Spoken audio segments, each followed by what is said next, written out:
ఈరోజు వీరపల్లి శంకర్ షాద్నగర్ ఎమ్మెల్యే వెల్మ కులం గురించి అనుచితంగా వ్యాఖ్యలు చేసినందుకు నిరసనగా మా వరంగల్ ఉమ్మడి జిల్లా వెల్మ బంధువులందరూ ఈరోజు నిరసన కార్యక్రమం చేసి పెద్ద ర్యాలీగా హన్మకొండ కలెక్టర్ గారికి మా యొక్క వినతిపత్రం ఇవ్వడం జరిగింది. వారి మీద ఎమ్మటే క్రిమినల్ చర్యలు తీసుకోవాలని, ఎఫ్ఐఆర్లు నమోదు చేయాలని మేము వారిని రిక్వెస్ట్ చేయడం జరిగింది. దానికి వారు సానుకూలంగా స్పందించారు. ఇప్పటికైనా శంకర్ ఎమ్మెల్యేని మేము కోరుకునేది ఏంటంటే ఇప్పటికైనా బుద్ధి తెచ్చుకొని బహిరంగంగా మాకు క్షమాపణ చెప్పాలి. లేని ఎడల ఈ కార్యాచరణ ఇంతకన్నా ఇంకా ఉధృతంగా మేము సాగిస్తామని చెప్తున్నాము. శాసనసభ స్పీకర్ గారికి కూడా మాదొక విన్నపం. ఇట్లా అనుచితంగా మాట్లాడిన వ్యక్తి, రాజ్యాంగానికి విలువ లేకుండా మాట్లాడిన వ్యక్తి మీద మీరు మీ శాసన చట్టాల ద్వారా తగిన శిక్షను చేసి అతన్ని బర్తరఫ్ చేస్తే బాగుంటుందని మా యొక్క విన్నపం. అదేవిధంగా కాంగ్రెస్ హైకమాండ్ కూడా అతనితో బహిరంగ విచారణ చెప్పిస్తారా, లేకపోతే అతని పార్టీని సస్పెండ్ చేయిస్తారా, మీరు అతి త్వరగా తేల్చుకోవాల్సిన అవసరం ఉంది. ఇంకో విషయం ఏంటంటే కాంగ్రెస్లో ఉన్న మా వెల్మ శాసనసభ్యులారా మీకు ఒక విన్నపం. మీరు శాసనసభ్యుగా ఎన్నికైంది 5 సంవత్సరాల కొరకు, అందులో 1 సంవత్సరం పోయింది, ఉన్నది 4 సంవత్సరాలు. ఈ 4 సంవత్సరాలలో మళ్ళీ తర్వాత వస్తామా రావన్నది ప్రజల ఇష్టం. అది ప్రజలు ఓట్లు అయితేనే మళ్ళీ మీరు ఎమ్మెల్యేగా అవుతారు. కానీ మీరు పుట్టింది వెల్మ జాతిలో, రేపు చనిపోయేది కూడా వెల్మ జాతినే, రేపు కర్మలు చేసేది కూడా వెల్మల యొక్క ఆచార వ్యవహారం ద్వారానే. కాబట్టి దయచేసి దీని మీద స్పందించగలరు. ఏ వెల్మ వ్యక్తి అయినా ఏ కులాన్నైనా ఎక్కడైనా దూషించిండా, ఆయననేమన్నా దూషించిరా, ఆయన కులాన్ని ఏమన్నా దూషించిరా, ఎందుకని అంత అక్కస్మా మీద? మీకు రాజకీయాలు ఉంటూ ఉండొచ్చు, ప్రతి రాజకీయ పార్టీలో ప్రతి కుల పౌరులు ఉన్నారు. హిందూ సమాజంలో వెల్మ కులం అనేది ఒక కులం, చాలా కులాలు ఉన్నాయి, అందులో ఇదొక కులం. అంతే తప్పటిచ్చి హిందూ సమాజంలో మేము ఒక సభ్యులం. మనమందరం ముఖ్యంగా అన్ని కులాల మేధావులారా, అన్ని కులాల ఇంటలెక్చువల్స్ నేను ఒక కోరిక, ఈ హిందూ సమాజాన్ని కుల వర్గీకరణ చేసి కులాలుగా విడగొట్టి మనకు మనం వీక్ అయితే మన మీద పెత్తనం చేయడానికి వెనకట వచ్చినట్టు మళ్ళీ మొబైల్లో మళ్ళీ బ్రిటిషర్స్ వస్తారు. దానివల్ల మనం చూస్తున్నాం రోజుకు పేపర్లలో ఒక్కొక్క దేశంలో అంతర్యుద్ధాలు జరిగి ఏమవుతుంది, ఎంత దూరం వచ్చింది. నిన్నగాక మొన్న బంగ్లాదేశ్లో కూడా మన హిందువుల పరిస్థితి ఏంది, అదేవిధంగా పరిస్థితి మనం ఇక్కడ తెచ్చుకున్నామా? దయచేసి ఆలోచన చేయండి. ఇవాళ మమ్మల్ని అన్నోడు మీరు మిమ్మల్ని అనని ఏం లేదు. ఒకసారి అలవాటు పడ్డ కుక్క ఇంటింటికి తిరుగుతూనే ఉంటుంది. కాబట్టి ఆ కుక్కను ఎవరు ముగించడానికి మీరందరూ సహకరించాలి. మీరందరూ కూడా దీనికి నడుము కట్టి మాకు సంఘీభావం తెలపాలని నేను కోరుకుంటున్నాను. నా పేరు పేరాల మధుసూదన్ రావు, అధ్యక్షుడు, ఉమ్మడి వరంగల్ జిల్లా వెల్మ సంక్షేమ సంఘం. నమస్కారం.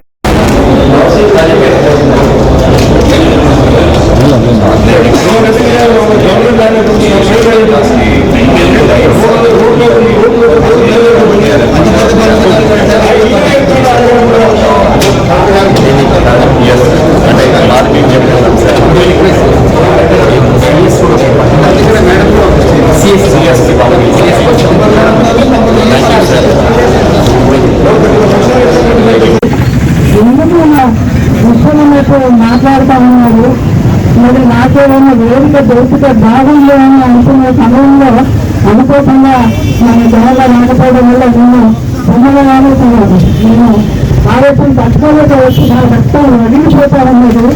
మరి మనం ఎక్కడ కూడా ఇప్పుడు అన్ని పార్టీలలో ఉన్న శాసనసభ్యులు గతంలో ఉన్నారు, ఇప్పుడు ఉన్నారు, మంత్రి పదవి చేసిన వాళ్ళు ఉన్నారు, ముఖ్యమంత్రి పదవి చేసిన వాళ్ళు ఉన్నా కూడా ఎక్కడ కూడా మరి చెడిపోయితే ఎన్నరందరూ మంచి పేరు రావాలని చూస్తారు తప్ప డబ్బు సంపాదించాలి, ఇతరులను మోసం చేయాలి అనేది ఎక్కడ కూడా వాళ్ళ నష్టంలోనే లేదు.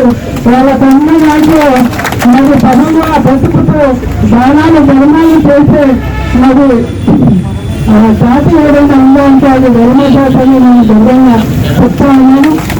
మన గ్రామాలలో గ్రామం లేక పట్టణం లేదు కాబట్టి మన ప్రతి గ్రామంలో మన వెలుమలే ఏదైనా మరి స్కూల్స్ కానీ హాస్పిటల్స్ కానీ పోలీస్ స్టేషన్లు కానీ ఇంకా మన ఇంట్లో పనిచేసిన నమ్మకమైన మన పౌరులు మన వ్యక్తులకు కూడా దానాలు ధర్మాలు ఎన్నో 2 ఎకరాలు 4 5 5 10 ఎకరాలు ఇచ్చిన వాళ్ళు కానీ ఒక ప్రాణ ఆశ్రయం చేసుకోవాలన్నా ఏమైనా విమర్శించాలన్నా పుట్టుకు పుట్టినా కూడా కాలంతో పాటు మారాలని మనం అన్ని మతాల వాళ్ళైనా గౌరవిస్తూ పూజిస్తూ మరి అందరినీ అన్ని పిల్లలను కూడా మనం కలుసుకుంటూ పోతా ఉన్నాం. అన్న తమ్ముడు అక్క చెల్లెని పిల్లలను కూడా జరిగింది. గతంలో పూర్వంలో మన జన్మలు ఏ విధంగా ఉన్నారో దాన్ని వెతుకుతున్నా మనం కాలంతో పాటు మార్పులు మన సమాజంలో ఒక గొప్ప పేరు తీసుకుంటాము తప్ప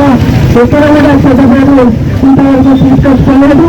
మరి ఏ ప్రభుత్వం ఉన్నా కూడా కొంత అది కొన్ని కులాల వారు ఏ ప్రభుత్వం వచ్చినా వాళ్ళే పదవిని అనుభవిస్తూ ఉన్నారు. మళ్ళీ వాళ్ళే శుభకార్యాలు ఎక్కడ జరిగినా కూడా మన వెలుమల గురించి ఇష్టమైనట్టు మాట్లాడుతూ ఉన్నారు.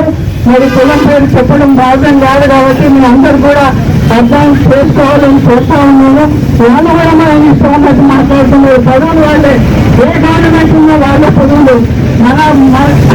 మన నాయకులు కూడా ముఖ్యమంత్రిగా ఉన్నప్పుడు వాళ్ళందరికీ ఎక్కువ పనులు ఇచ్చినారు. మన కులం వాళ్ళే వెనుక పెట్టింది. మనం అనుభవించింది ఏది లేదు. కులం పేరు పెట్టుకొని అయినా కూడా మళ్ళీ లేదు. ఎందుకంటే మనం ఉన్నా లేకున్నా మరి మన విలువగా ఉంటాం కాబట్టి వాళ్ళు నేర్చుకొని రావచ్చు. ఎక్కడ మనం చెడ్డ తీసుకొచ్చినాం, ఎవరిని దూషించినాం అనేది నాకు చాలా బాగా కలిగింది. అందుకని మన వెలుమ భాష గురించి ఎవరు మాట్లాడినా కూడా ఏమన్నా కూడా మనకు పార్టీలకు అతీతంగా మనం అందరూ ఏకంగా ఉండాలి, ఐక్యతగా ఉండాలి. మన అమ్మాయి అయితే నేను ఎంత బాధపడ్డానో చాలా నాకు పుస్తకంలో వచ్చింది. ఏంటి ఇట్లా మాట్లాడుతూ ఉన్నారు, ఎక్కువ ఎందుకు అందరూ స్పందించట్లేదు, మా ఆడవాళ్లకు ఎంత అవకాశం ఉంటే మేము కూడా వాళ్ళు ఒక్క మాట ఉండరు కానీ మేము 100,000 మాటలు తిప్పి తర్వాత సాధి అయిపోతాం. అంటే ఎవరు ఇష్టమైన వాళ్ళు మాట్లాడి తిప్పి ఒక సాధారణ మాట వెనుక తీసుకుంటే సరిపోతుందా? మనకు రాదా ఆ మాటలు? మనకు గుర్తించరాదా? మనకు తీసరాదా? అది ఎక్కడైనా మనం ఆ విధంగా ఎక్కడ కూడా మనం సభ్యత మంచి మాట్లాడలేదు, గౌరవించుకున్నాం. మన మధ్యాహ్న ఇంటి పుచ్చిన వాళ్ళు నాదే మాటలు వదిలే రకం మన కులం రాదు. కాబట్టి ఇప్పటికైనా మన అందరూ ఐక్యతగా ఉండి ఎదురిస్తేనే ఇంకోసారి శుభకార్యాల దగ్గర ఇష్టమైనట్టు మనం మాట్లాడకుండా వాళ్ళు భయంతో ఉంటారు. కాబట్టి మన అందరూ ఐక్యత ఉండాలని ఈ సభాముఖంగా మీ అందరినీ కోరుతాము.